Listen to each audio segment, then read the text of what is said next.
2000 batch के IPS officer बसंत रथ ने कल ट्विटर के ऊपर अपने वॉलंटरी रिटायरमेंट और इस्तीफे की पेशकश की थी।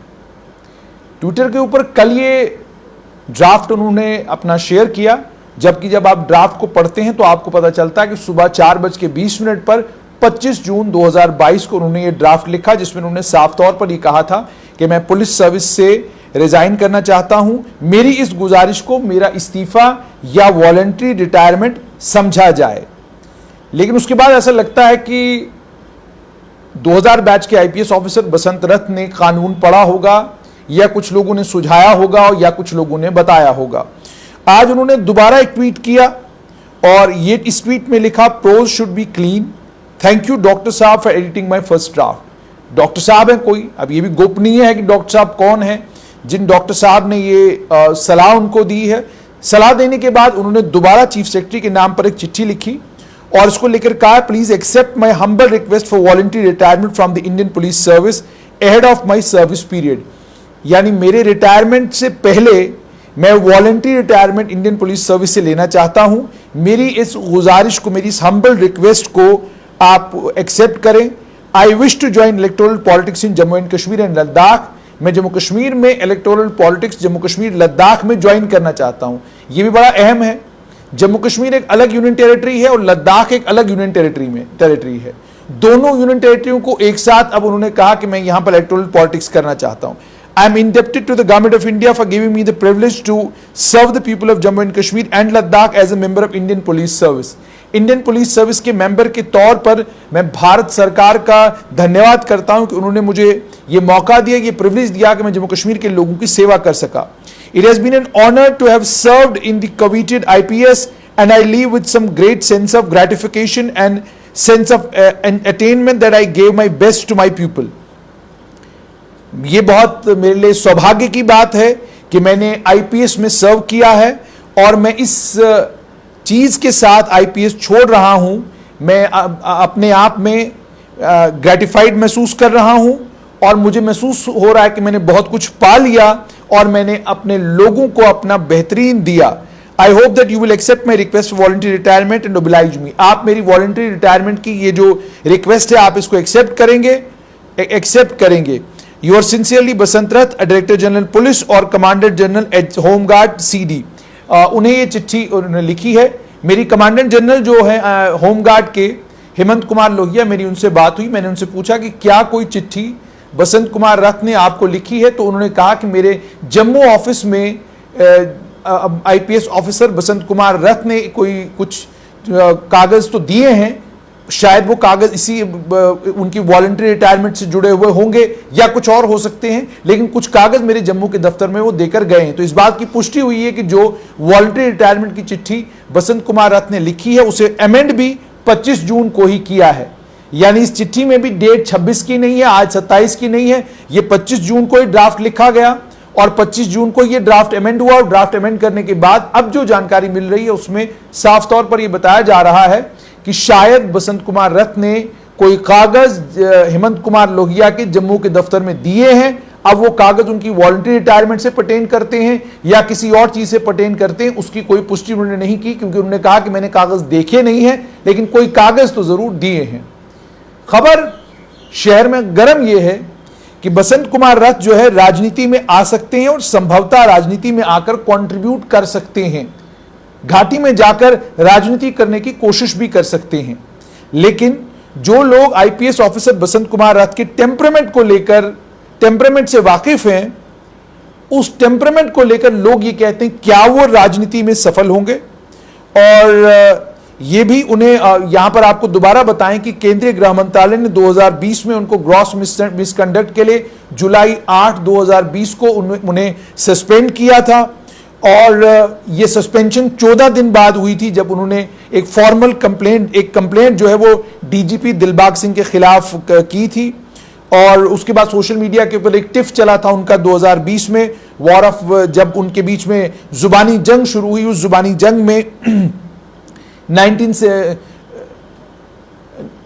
बसंत कुमार रथ ने डीजीपी दिलबाग सिंह को लेकर कुछ टिप्पणियां की, हालांकि साफ तौर पर उनका नाम नहीं लिया, टिप्पणियां की, हालांकि अब वो सारी टिप्पणियां उनके ट्विटर से डिलीट हो चुकी हैं। और ट्विटर के ऊपर अगर आप उनके चले जाएं तो अब केवल मात्र 14 ट्वीट हैं और बड़ी, अब जो भी ट्वीट आ रहा है बड़ा सोच समझ के ट्वीट किया जा रहा है।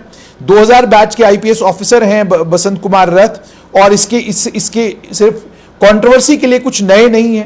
अगर आप थोड़ा सा इतिहास में चले जाते हैं तो आपको पता चलेगा कि 2018 में अपने एक सीनियर के साथ बहसबाजी हुई, नतीजा ये निकला कि उनको वहां से आईजीपी ट्रैफिक के तौर पर वो काम कर रहे थे, वहां से उनको ट्रांसफर किया गया। उसमें आपको ये भी याद होगा कि आईजीपी होमगार्ड जब उनको आईजीपी होमगार्ड उनको लगाया गया, जब उनकी तू तड़ाक जो है वो उस समय पीपल्स कॉन्फ्रेंस के नेता और इस समय अपनी पार्टी के नेता और उस समय के श्रीनगर म्युनिसिपल कॉर्पोरेशन के मेयर जुनैद आजम मट्टू के साथ बहसबाजी हुई थी। उस बहसबाजी के नतीजे में बाद में उनको ट्रांसफर किया गया। उसके बाद एक और इंसिडेंट हुआ, जिस इंसिडेंट में उन्होंने एक नौजवान पत्रकार को थप्पड़ मार दिया, और ये सारी चीजें हुई हैं। लेकिन एक बात तो बसंत कुमार रथ को सभी लोग कहते हैं कि ईमानदार, निहायत ईमानदार, काबिल और बहुत बेहतरीन ऑफिसर हैं। और इस बेहतरीन ऑफिसर को सस्पेंड जब किया गया, सस्पेंड करने के बाद अब लगभग 2 साल जो हैं जुलाई के महीने में मुकम्मल होने जा रहे हैं, लेकिन अभी 2 साल जुलाई में मुकम्मल होने जा रहे हैं, लेकिन उन्हें वापस सर्विस में नहीं लिया गया। वापस सर्विस में उन्हें लिया जाना चाहिए था, क्यों नहीं लिया गया? और जो इंक्वायरी उनके खिलाफ ऑर्डर की गई थी, उस इंक्वायरी के खदोखाल क्या हैं, उस इंक्वायरी में क्या कुछ निकल कर आया? वो डिसिप्लिनरी प्रोसीडिंग्स जो शुरू हुई थी, जब आप कानून पढ़ते हैं तो कानून तो साफ तौर पर कहता है कि 1 साल तक मैक्सिमम आप किसी को सस्पेंशन में रख सकते हैं, तो यहां तो दूसरा साल मुकम्मल होने जा रहा है।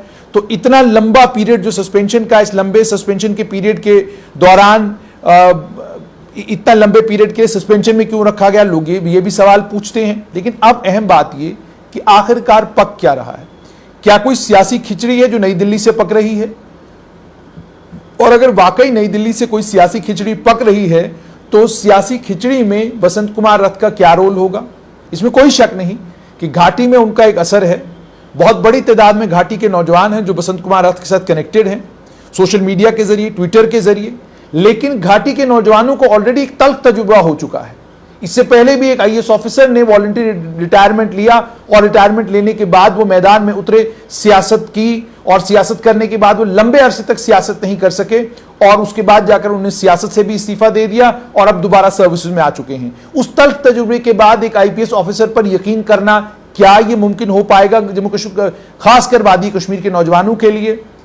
और दूसरी सबसे अहम बात यह कि जब मैंने कुछ ऑफिसर्स से बात की और मैंने उनसे पूछा कि वॉलंटरी रिटायरमेंट के लिए जो उन्होंने कहा है, तो उन्होंने कहा कि उसमें 20 साल का क्या 20 साल का पीरियड उनका मुकम्मल हो चुका है, यानी वॉलंटरी रिटायरमेंट के लिए क्वालिफाइंग सर्विस कम से कम 20 साल की होनी चाहिए।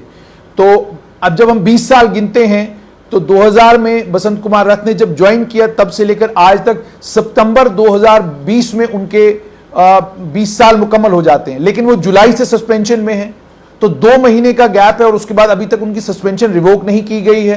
तो सस्पेंशन रिवोक करके उनको रीइंस्टेट किया जाएगा या कौन सा रास्ता निकाला जाएगा वो भी देखना है। और उसके बाद जो वॉलंटरी रिटायरमेंट वो ले रहे हैं, उस वॉलंटरी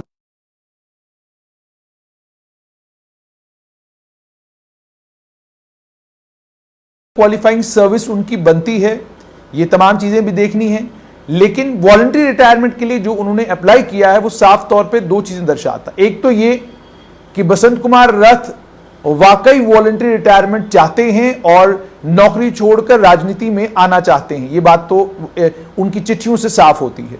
दूसरी बात यह कि वो राजनीति जब जम्मू कश्मीर में करेंगे और वो उड़ीसा के रहने वाले वादी कश्मीर में जाएंगे, वहां राजनीति करेंगे, तो कैसी राजनीति होगी, किस पॉलिटिकल पार्टी को लेकर भी उन्होंने कहा कि वो बीजेपी ज्वाइन करेंगे। उनके लेखों को अगर देखा जाए, उनकी आइडियोलॉजी को, उनकी सोच को, तमाम चीजों को, जो चीजें अभी तक सामने आई हैं, उनको अगर देखा जाए तो ये फिर आप यूं समझ लीजिए 90 डिग्रीज पर आपने अपने आप को मोड़ा और आप जो है आप भारतीय जनता पार्टी ज्वाइन करने जा रहे हैं और उसके बाद आप राजनीति करेंगे और वो भी कश्मीर से करेंगे और वो भी मार्च 6, 2024 से पहले करेंगे। सारी बातें उन्होंने कही हैं। तो आज खास तो यही कि आज उन्होंने अपने ड्राफ्ट को अमेंड किया है और अमेंडेड ड्राफ्ट में उन्होंने आज वॉलंटरी रिटायरमेंट की गुजारिश जो है वो चीफ सेक्रेटरी से की है और क्या अब उनको ये वॉलंटरी रिटायरमेंट मिलेगी या नहीं मिलेगी? क्या क्वालिफाइंग सर्विस उनकी 20 साल की है या नहीं है? ये सारी चीजें हैं जिन पर नजर दौड़ानी है जम्मू कश्मीर की सरकार को। उसके बाद जम्मू कश्मीर की सरकार उनका केस रिकमेंड करके गृह मंत्रालय को भेजेगी और फिर गृह मंत्रालय को फैसला लेना है कि क्या वो बसंत कुमार रथ को वॉलंटरी रिटायरमेंट देते हैं या नहीं देते हैं। अगर उनको वॉलंटरी रिटायरमेंट मिलती है और वो वाकई राजनीति में उतरते हैं तो बड़ा इंटरेस्टिंग होगा कि बसंत कुमार रथ वॉलंटरी रिटायरमेंट अगर वो लेते हैं तो बड़ा इंटरेस्टिंग होगा देखना कि वो जब मैदान पर एक नेता के तौर पर उतरते हैं तो वो करते क्या हैं। ऑलरेडी जैसे मैंने आपको बोला कि नौजवानों के साथ उनका कनेक्ट, कश्मीर घाटी में लोगों के साथ उनका कनेक्ट, उसमें कोई दो राय नहीं कि वो कनेक्ट उनका है। लोगों के बीच में एक छवि भी उनकी है और बहुत सारे प्रशंसक भी बड़ी तादाद में उनके हैं जो ये कहते हैं कि एज आईजीपी ट्रैफिक जो काम उन्होंने किया वो कमाल का था। उससे पहले उनका एक टेन्योर एसएसपी जम्मू के तौर पर भी लगा था, उसकी तारीफ भी लोग करते हैं। उस पीरियड में भी वो बहुत बेहतरीन ऑफिसर थे और बहुत टफ ऑफिसर माने जाते हैं। तो अब ये देखना होगा कि इस टफ ऑफिसर अगर वाकई अपनी वर्दी उतारता है और वर्दी उतारने के बाद राजनीतिक मैदान में उतरता है तो वो घाटी में करते क्या है वो देखना इंटरेस्टिंग होगा।